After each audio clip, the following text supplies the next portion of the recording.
ಆತ್ಮಾವಲೋಕನ ನಿಮ್ಮ ವಾಹಿನಿಯ ಸಮಸ್ತ ಪ್ರೇಕ್ಷಕ ವೃಂದದವರಿಗೆ ಶ್ರೀಹರಿ ಮಾಡುವ ಸ್ವಾಗತ ಸುಸ್ವಾಗತ. ಆತ್ಮೀಯರೇ, ನಾವೆಲ್ಲರೂ ಕೂಡ ನಗರ ಪ್ರದೇಶದಲ್ಲಿ, ಬೆಂಗಳೂರು ಆಗಿರ್ಬೋದು, ಹೈದರಾಬಾದ್, ಮೈಸೂರು ಆಗಿರ್ಬೋದು, ಈ ಥರ ದೊಡ್ಡ ದೊಡ್ಡ ನಗರ ಪ್ರದೇಶದಲ್ಲಿ ಜೀವನ ಮಾಡ್ತಿರ್ತೇವೆ. ನಮಗೆ ವಾರದಲ್ಲಿ ಪ್ರತಿದಿನ ಕೆಲಸ ಮಾಡು, ಮನೆಗೆ ಬಾ, ಊಟ ಮಾಡು, ನಿದ್ದೆ ಮಾಡು, ಮತ್ತೆ ಪ್ರತಿದಿನ ಬೆಳಿಗ್ಗೆ ಎದ್ದು ಕೆಲ್ಸಕ್ಕೆ ಹೋಗು, ಇದೇ ರೀತಿ ಒಂದು ಸೈಕಲ್ ಇರುತ್ತೆ. ಇದೇ ರೀತಿ ಆ ಜೀವನ ಚಕ್ರ ಹೀಗೆ ಮುಂದುವರ್ಕೊಂಡು ಹೋಗ್ತಾ ಇರುತ್ತೆ. ಕೆಲಸದ ಒತ್ತಡ, ಕೆಲಸದ ಒಂದು ಸ್ಟ್ರೆಸ್ ಸ್ಟ್ರೈನ್ ಏನಿದೆ ಅದನ್ನ ತಣಿಸಲಿಕ್ಕಾಗಿ ವಾರಾಂತ್ಯ ರಜೆಯಲ್ಲಿ ಹೊರಗಡೆ ಹೋದಾಗ, ಅದು ಈ ರೀತಿಯ ಗುಡ್ಡ ಪ್ರಕೃತಿಯ ಮಡಿಲಿನ ಬೆಟ್ಟ ಗುಡ್ಡಗಳಿಗೆ ಕಾಲಿಟ್ಟಾಗ ನನಗೆ ನೆನಪಾಗೋದು ಶಿವರಾಮ್ ಕಾರಂತರು. ನನ್ನ ಇಷ್ಟ ಸಾಹಿತಿ, ಇಷ್ಟ ಮಿತ್ರರಾದಂತಹ ಶಿವರಾಮ ಕಾರಂತರು ನನಗೆ ಬಹಳ ಅಚ್ಚುಮೆಚ್ಚು.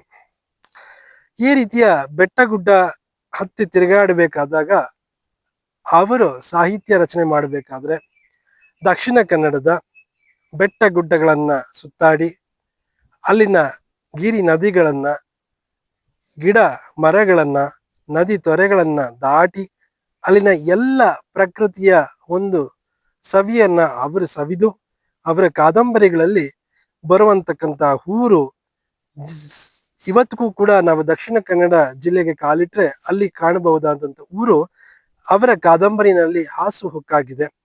ಪಂಜ ಇರ್ಬೋದು, ಗುತ್ತಿಗಾರ್ ಇರ್ಬೋದು, ಸುಬ್ರಹ್ಮಣ್ಯ ಇರ್ಬೋದು, ಅಥವಾ ಈ ರೀತಿಯ ಕಾಟು ಮೂಲೆ ಇರ್ಬೋದು, ಇವೆಲ್ಲ ಶಿವರಾಮ ಕಾರಂತರ ಒಂದು ಸಾಹಿತ್ಯದ ಕಾದಂಬರಿಗಳಲ್ಲಿ ನಾವು ಕಾಣಸಿಗುವಂತಕ್ಕಂತಹ ಒಂದು ರೀತಿಯ ಅವಿಸ್ಮರಣೀಯವಾದಂತಹ ಒಂದು ಪರಿಸರದ ಒಂದು ಗುಣ.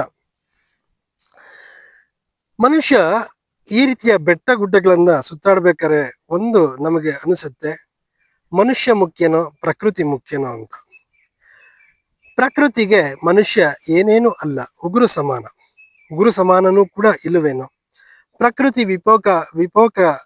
ಪ್ರಕೃತಿ ವೈಫಲ್ಯ ಅಥವಾ ವಿಕೋಪಕ್ಕೊಳಗಾದಾಗ, ಗುಡ್ಡಗಾಡೆಲ್ಲ ನೀರಿನ ಸೆಳೆತಕ್ಕೆ ಹಾಳಾಗಿ ಹೋದಾಗ, ಪ್ರವಾಹ ಬಂದು ಬೆಟ್ಟ ಗುಡ್ಡಗದ ಕುಸಿದು ಹೋದಾಗಲೂ ಕೂಡ ನಮಗೆ ಅಯ್ಯೋ ಇಷ್ಟು ದೊಡ್ಡದಾಗಿತ್ತು ಬೆಟ್ಟ, ಕುಸಿದು ಹೋಯ್ತಲ್ಲ, ಅದ್ರಲ್ಲಿದ್ದಂಥ ಮರಗಳೆಲ್ಲ ಹಾಳಾಗೋದ್ವಲ್ಲ, ಅದ್ರಲ್ಲಿದ್ದಂಥ ಪಕ್ಷಿಗಳೆಲ್ಲ ಸತ್ತೋದ್ವಲ್ಲ ಅಂತ ಅನ್ಸುತ್ತೆ.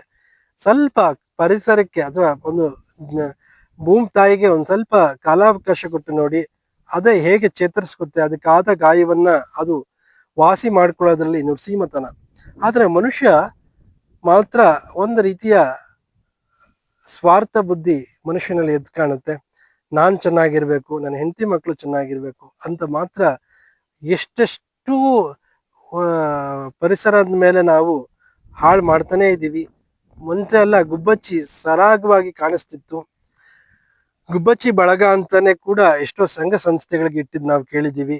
ಗುಬ್ಬಚ್ಚಿ ಶಾಲೆ ಅಂತ ಕೂಡ ನಾವು ಮೈಸೂರಿನಲ್ಲಿ ಕೇಳಿದ್ದೀವಿ, ನೋಡಿದ್ದೀವಿ. ಅಕ್ಕ ಬಳಗ ಅಂತ ಕೇಳಿದ್ದೀವಿ. ಇದೆಲ್ಲ ಒಂದು ರೀತಿಯ ಪರಿಸರನ ಉಳಿಸ್ಲಿಕ್ಕೋಸ್ಕರನೇ ಈ ರೀತಿಯ ಪಕ್ಷಿಗಳ ಹೆಸರನ್ನ ಅದಕ್ಕೆ ಇಟ್ಟಿರೋದನ್ನ ನಾವು ಮನಗಾಣಬಹುದು. ಗುಬ್ಬಚ್ಚಿ ನಮ್ಮ ಕಾಲದಲ್ಲಿ ನಾವು ಪುಟ್ಟವರಾದ ಕಾಣಿಸ್ತಿತ್ತು. ಇವತ್ತು ಅದನ್ನ ಆ ಪಕ್ಷಿ ನೋಡ್ಲಿಕ್ಕೂ ಕೂಡ ಸಿಗೋದಿಲ್ಲ. ಬಹಳ ಬಹಳ ಕಷ್ಟ ಅದು ಸಿಗೋದು. ಎಲ್ಲಿ ಪರಿಸರ ವಾಯು ಮಾಲಿನ್ಯಕ್ಕೆ ಒಳಗಾಗಿಲ್ಲವೋ, ವಾಯು ಶುದ್ಧವಾಗಿದೆಯೋ ಅಲ್ಲಿ ಮಾತ್ರ ಗುಬ್ಬಚ್ಚಿ ಕಾಣಸಿಗುತ್ತೆ ಅಂತ ಪರಿಸರ ತಜ್ಞರು ಹೇಳುತ್ತಾರೆ.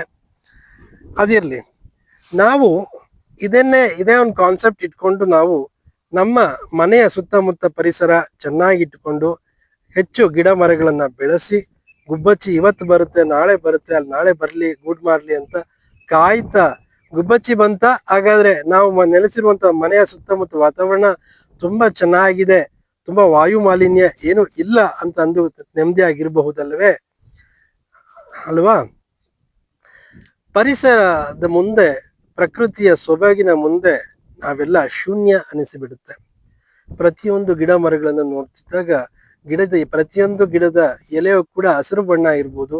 ಆದ್ರೆ ಆಲೋಚನೆ ಮಾಡಿದಾಗ ಗುಲಾಬಿ ಗಿಡದಲ್ಲಿ ದಾಸವಾಳ ಹೂ ಬರಲ್ಲ, ದಾಸವಾಳ ಗಿಡದಲ್ಲಿ ಗುಲಾಬಿ ಹೂ ಬರಲ್ಲ, ಹೊಂಗೆ ಮರದಲ್ಲಿ ಮಾವಿನಕಾಯಿ ಬಿಡೋದಿಲ್ಲ, ಮಾವಿನ ಹಣ್ಣು ಬರೋದಿಲ್ಲ, ಮಾವಿನ ಮರದಲ್ಲಿ ಬಾಳೆ ಗೊನೆ ಬಿಡೋದಿಲ್ಲ.